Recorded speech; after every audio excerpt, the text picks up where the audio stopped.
Welcome to This Just In. I'm This Just In, Justin Core, your host. This is a show where we take a deeper dive into the stories most important to you with the people who bring you those stories.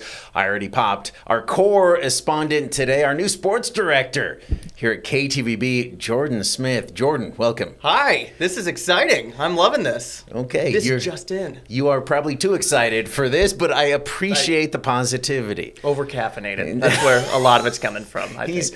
He's in here very early for a sports guy. Yeah. Late for me, early for y'all. Right, rolling out of bed before 10. I mean, what's the deal? I mean, that's crazy. So I'm near the end of my shift most days at that point. Yeah. Now, is it Jordan like former Tar Heel great Michael Jordan, or Jordan like the girlfriend of current not so great Tar Heel coach? Not Bill so Belichick? great. Yeah, I didn't know that was how they were pronouncing that. I'm going to definitely go with the former. Feels like I'd like Jordan. to be in that company. Yeah, Fantastic. Jordan. Alrighty. I mean, if they really took off, you could sort of go by Jordan. That's right. It's very European. Look, I'll jump on board with that. But right now, it kind of feels like that might be more of a train wreck. So I'm going to Yes. steer Yeah. clear of that. Hop off that bandwagon as it's lighting fire. We're going to get to some Bronco football talk in a second. First, let's talk about you. You grew up here in the Treasure Valley. What was the biggest adventure you had growing up around here? That is a really good question. Honestly, a lot of it might have just been around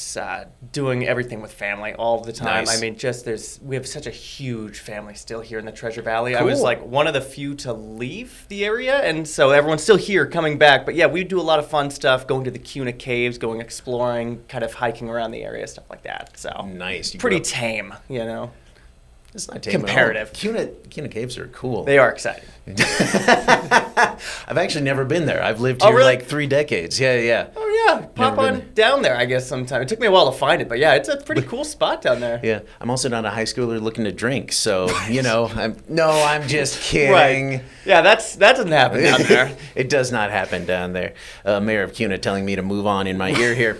What do you miss about the Treasure Valley back then and when Kuna was much smaller? Kuna was just an idea at the time. It was no, it is different. I did say I was joking with my parents because when I'd call them, they would complain about the traffic, and I didn't understand what they were talking about because when I left, it was you could get anywhere. Like you'd leave the movies at like 11:30.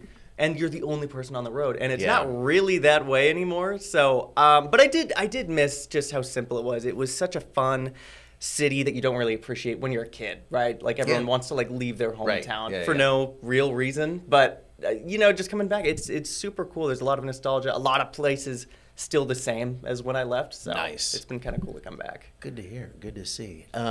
You went to school, not in Kuna, at Centennial High, just like right. other famous alums, Sofia Huerta, Aaron Paul. That's right. Also, this just in. Do they still have my statue like alongside Aaron and Sophia's? They do, Is yeah. it in They its do own- polish it. It's kind of right in that Good. cabinet as you walk in. Good, absolutely. I'm glad I didn't realize that until I started here. I didn't know anyone else went to that school. I really felt like it seemed like everybody Well, you I went met. there, you saw other people. Yes, it just seemed like at the time like everyone just goes to Capitol or Boise High or something like that. But like not a lot of people it seemed like that were older than me went through the halls of Centennial. So that's kind of cool. That and then of course they shipped me off because they're like, we're done with this guy. Ship me off get to him outta Eagle. here. Yeah, would have loved to finish there. So was it at Centennial growing up? When did you sort of fall in love with broadcasting, or at least decide that you wanted to do it? It kind of was an accident. I knew I wanted to get into TV in some capacity. I always kind of wanted to be that guy who made those cool like hype videos for teams as they like ran out of the tunnel. Heck You know yeah. what I mean? Like I always Heck thought yeah. that was such a cool, very competitive job as it would turn out. Really? Yeah. There's quite a few editors more talented than me. So that was always kind of like a fun uphill battle. But so when I was out of college and I got a call that was like, hey, we saw your reel that you posted to YouTube, like, come on in. And then so I went into interview and the rest is just kind of history. Okay. Well, you're skipping ahead right Yes, now yeah. because after graduating from Centennial High, proud Patriot, you went to the University That's right. of Idaho. Go Vandals, V's up. or Fightin' Taters this Fightin' week. Taters. It's a whole other story. Go to KTVB.com for more on that. Had to be an awesome experience staying in your home state, but sort of being far enough away from the Yes. family. Yeah, it was, talk about a transition from Boise to Moscow. It was super difficult at first, but then Okay. I came back for a semester, went to Boise State, tried to figure my life out, then went back to U of I, and then I just fell in love with it. It's such an amazing college town. Because like you said, it's like going to a completely different state, but you still close enough where you can come visit home if you need to. It was unbelievable. And the Kibbie Dome, a lot more impressive in person. I recommend any sports enthusiast get up there. Check it out. Because it sort of looks like a tool shed from outside, but you get inside, it's yeah, like a great advantage. An airplane hangar, I think, is how I've heard it described. There it is. A silo on its side, all that stuff. What's your favorite Vandal sports memory, speaking of that? Oh, man, that's a good one. We made the Potato Bowl in like 2016 after a couple of like abysmal years of football. We made it. We played Colorado State, and it was like one of the most high-scoring bowl games of all time. And it was so cold. I remember that the turf was starting to like freeze over, so there were players slipping. It was like a crazy game. But it was just awesome. It was just packed with Vandals fans down in Boise, and it was kind of like our last hurrah to try to stay at the FBS level, try to convince our president at the time to do it, but I think he just went through with it anyway. But that was one of the ones that stood out for sure. Fantastic. But now they're in the FCS, really thriving. They got a great team again. Yeah, it's tough to hold on to coaches and players, but the idea is, I guess, you get new and great ones in, sort of other players and coaches on the come up. Yeah, it is kind of interesting that you don't really know. Like, it used to be watching sports, you'd know like the backup positions, and it's like, remember like Joe Southwick and stuff. Like, you're like, oh, we got him to look forward to. Like, that's exciting. But nowadays, it's like a new, fresh slate of faces every year, in and out, because of the transfer portal. It's a really bizarre state of sports, I feel like we're in. Yeah, no, college ball, definitely pro ball now. Speaking of going pro, out of college, you didn't have to go far to go pro. That's and right. Find your first job. We'll tell you all where that was next on This Just In. Welcome back to This Just In with new KTVB Sports Director Jordan, not Jordan, Smith. Yeah. You can still change it. It's growing on me. It's not too early. Don't let it. When last we left y'all, Jordan graduating from the University of Idaho with the daunting task of finding a broadcasting job. But you did it. Where'd you find that job? Yeah, 30 minutes south of Moscow, down in Lewiston, Idaho. So I've heard of it. Yeah, Fantastic. it's an interesting. Yeah, it's a fun little spot. Yeah, like I was kind of alluding to earlier, I didn't necessarily apply. I just had a reel I had a reel that I was like, well, I don't know what I'm going to do with this, but I just emailed it into the news director, and then one day she just got back to me, and I wanted to be in sports down there. They had already filled the sports director position, ironically, with a guy named Brady Frederick. And blast from the past. Wow, Brady. Yeah. Taking jobs away from Jordan. That's what I mean, rivals from day one. Just, no, he was fantastic. But my boss was like, we do have an 11 o'clock anchor position open if you want to get involved with that. And I was just like, absolutely. Sure, like, why let's not? give that a shot, right? So You had me at job. yes, and the pandemic. So I was all about it. So moved to Lewiston, and then the rest is kind of history. Really cool.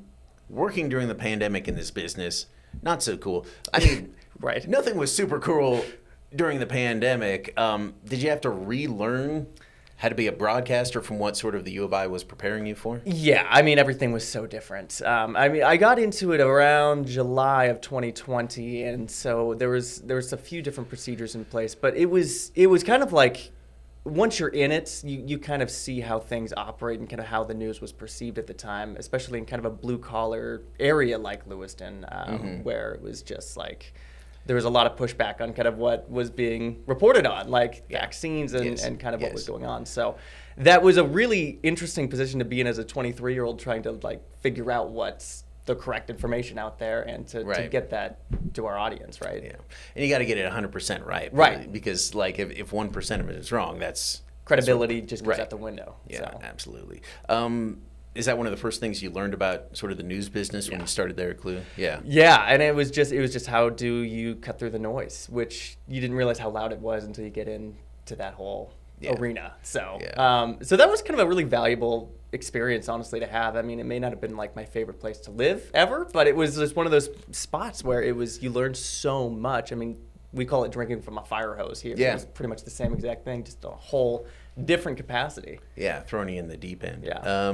You went from there to my wife's hometown, Spokane, Washington. First, sorry, but also, and sorry to our viewers in Spokane. Don't worry about it. That's a much bigger market than Lewiston. Yeah. That had to be a big change for you as well. That was a super exciting, big change for sure. Because, you know what, I'd never really been to Spokane outside of when I played hockey at U of I. We went up there a couple of times, you know, but it was always at like 9 o'clock at night. So it's not like we really got to see the city. And so, yeah, my girlfriend was living up there. And so she convinced me to join her up there. And I was a little nervous to do it just based on kind of the outside perspective of Spokane. But once I got there, it was an amazing city. There was some really beautiful spots of it. That did remind me of Boise. Well, see, there you go. See? Spokompton. Jordan is defending you. Right. I'm in your corner. Send all your complaints to jcore@ktvb.com. Well, you talked about playing hockey up there.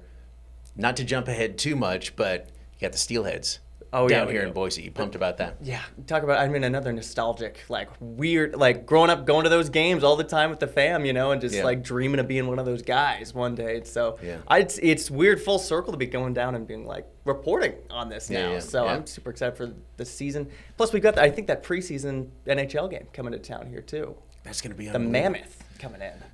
That's right. Took him 2 years to come up with a name besides the Utah hockey team. I know. Mammoth, pretty cool. I don't know if you needed 2 years to come up with that. Yeah. You know, I was hoping they'd win the Stanley Cup just the first year because of how superstitious NHL teams are. Like, once you would put that on the cup, it's like that would stay that way forever. It feels like they would never change that name. But the Mammoth is cool. Also, do you need an S on there? The Mammoths? Or is that just tough to say? I assure you I am not the English guy that can answer that question. That's a good question. Alrighty. We should have a viewer text in. Absolutely. And we'll tell you how you can do that later on This Just In. Covered a lot of news, jumping back to Spokane, but also sports. Was sports what you really wanted to do? Yeah, I think so. And that was something I was always doing on the side too. Like I was always like bothering Brady to like help him cover WSU football or Idaho football or something like that. And so I really was able to like cut my teeth on like 8-man football. I don't know if we have much of that here, but it is absolutely awesome. It is so much fun. Cascade, Idaho City, Oh, perfect. Yeah, because I'd love to get up there and Salmon River. Yeah, and it's just I always loved it just because it was such like a partisan idea of like it really does, especially in communities like Northern Idaho and smaller kind of community. It just is like brings towns together for a night, and it's just like a really special thing you don't see in a lot of other areas. No, you don't. I mean, not to sound old, but I am. That is how it used to be for some of these high schools, like in towns when Eagle High School first started. Our coach was talking about, like, this is this city's team. Right. Like, for your games, the city is going to show up. Right. So think about that when you're playing. And that is still the case in those communities. Again, like Cascade, Salmon River for Riggins, all those places, Council. Yeah, like those towns show up because that's the thing to do. Yeah. Friday night or Friday afternoon if you don't have lights. Right, yeah. And it was always funny to see like trucks driving in, like overlooking the field. Everybody's like watching the game, like lined around the top of the city. It was just such a cool thing. And I'm just like, that's something I want to be a part of, you know, in some capacity. And you got free admission to all those games. That's exactly right, yep. And shout out to all those 8-man football teams and just the style of play. When I was running around as a sports guy trying to get to like 3-4 different high school football games in one night, you're like, man, I only can be here for like 10 minutes before I got to get to the next game. But in 8-man football, in those 10 minutes, you're going to get your highlights. You're going to get like 3 touchdowns. Yeah, it is just like a wave of just blowout plays. It is unbelievable. So the final score is always like 77 to like 64. It's unbelievable. So defensive struggle. Very much so. In that one. Finally, as you called it, you became another Boise boomerang. How'd you find yourself back home? That was just like my contract in Spokane was coming up, and it became clear I was going to have to kind of find a different avenue if I wanted to maybe try to get into sports. And so I saw that there was a sports anchor position that opened at KTVB, and I just shot my resume over. And the next day, Lisa got back to me with an email and was like, hey, we'd be like interested to talk to you a little bit. So, and then from there, it just kind of one conversation led to another, and then it was like, oh, this is a very real possibility. And then we just pulled the trigger, and the rest is history. So very quick. Quick, but it seemed meant to be. What's it like to be working in sports in your hometown-ish? Boy, it's weird. It's so exciting, and I feel really right at home. Like, it just is so cool because I grew up watching everybody here. Like, I grew up watching Mark and Dee and Larry and all those guys, and so to be at Channel 7 doing kind of the thing that I grew up loving about it, I mean, it's like a very special thing for me, and man, it's just like, I don't think reality's really sunk in yet still. I think this is just like the coolest job in the world. It is the coolest job in the world. Maybe that is the reality. Absolutely. I'm just not used to it, you know? You're just living the dream. Yeah. So I don't know if your parents are anything like my mom is or my parents were, where it's like they'll just see people and they'll sort of try to slip you into conversation. It's like, you seen that local sports team? You know, as we're talking about sports, my son, the sports director at KTVB. The subtle brag, yeah. No, they do that a little bit. They more so text me. They're like, your hair was off a little bit, you know. Or here's a story idea you might want to pursue. They're like my agents outside of work a little bit. They're kind of funny. My mom has done that to me a few times as well, being like, hey, you want to try like some under eye cream? You look really tired. It's like, well, Mom, I get up at 2:45 a.m. Right. So I haven't had a good night's sleep in 20 years. Guess what? I'm tired. No, very supportive. Again, you played hockey in your spare time. You got the Steelies. But more importantly, your girlfriend, who did not grow up here. No.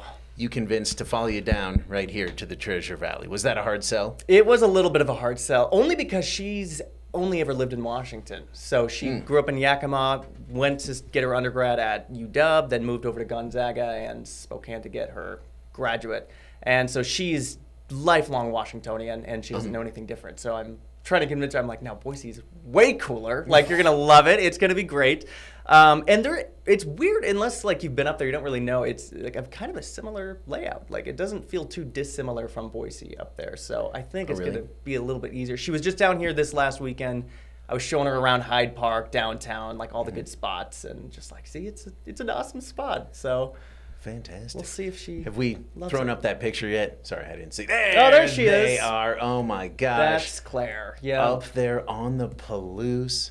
Yeah. I assume. That I feel like that's that actually might be down in Kuna. Actually, I think those are the Owyhees. Am I correct? Maybe.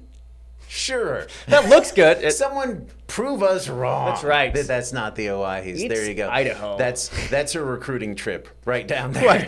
Right. Absolutely. No, she is wonderful. I don't know why she puts up with me half the time. She's a therapist, so she's much smarter than I am. So she reads me like a book. She thinks she can fix you. I think so. So I just act like a different person every day, so she never knows what she's gonna get. So that's keep her on her toes. Yeah. That's right. Wives appreciate that, in my experience. Doesn't wear them out at all. Well, awesome, Claire.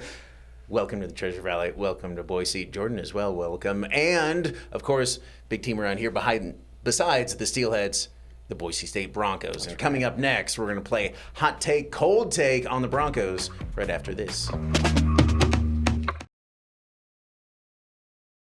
Welcome back to This Just In with This Just In, Justin Core, also the new sports director for KTVB, Jordan Smith. Don't call him Jordan.